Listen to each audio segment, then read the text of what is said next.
रेशनच्या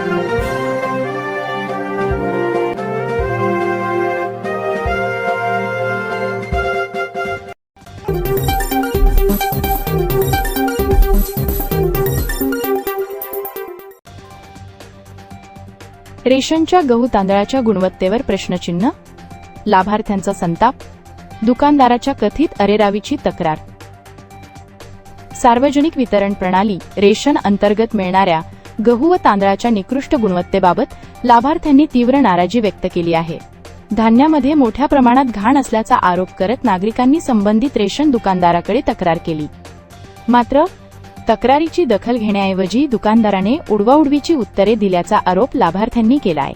लाभार्थ्यांच्या म्हणण्यानुसार धान्याची गुणवत्ता अत्यंत खराब असून ते मानवी आरोग्यास धोकादायक ठरू शकते. याबाबत विचारणा केली असता तहसीलदारांकडे जाऊन तक्रार करा, जे धान्य येईल तेच आम्ही वाटणार, असे कथित उत्तर दुकानदाराने दिल्याचा आरोप करण्यात आला आहे. गोरगरीब नागरिकांना निकृष्ट दर्जाचे धान्य देऊन त्यांच्या आरोग्याशी खेळ केला जात असल्याची भावना लाभार्थ्यांनी व्यक्त केली आहे. संबंधित प्रकरणाची चौकशी करून दोषींवर कारवाई करावी, तसेच लाभार्थ्यांना स्वच्छ व दर्जेदार गहू तांदूळ उपलब्ध करून द्यावेत, अशी मागणी नागरिकांनी प्रशासनाकडे केली आहे. दरम्यान या आरोपांबाबत संबंधित रेशन दुकानदार व प्रशासनाची अधिकृत प्रतिक्रिया अद्याप मिळालेली नाही. प्रशासनाने या प्रकरणाची निष्पक्ष चौकशी करून वस्तुस्थिती स्पष्ट करावी, अशी अपेक्षा नागरिकांकडून व्यक्त होत आहे. मी राजू रघुबील बोलतोय.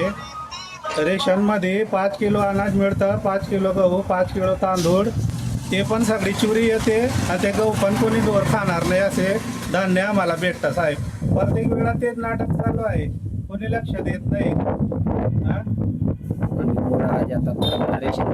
आम्ही बोलायला जातो, आम्हाला रेशन दुकानदार बोलतात की तुम्ही तहसीलदारकडे जावा.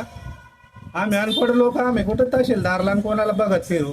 ते म्हणतात साहेब बाहेर गेलेले, आम्ही काय करायचं मग. NDT न्यूज साठी प्रभू नाईक, शहादा.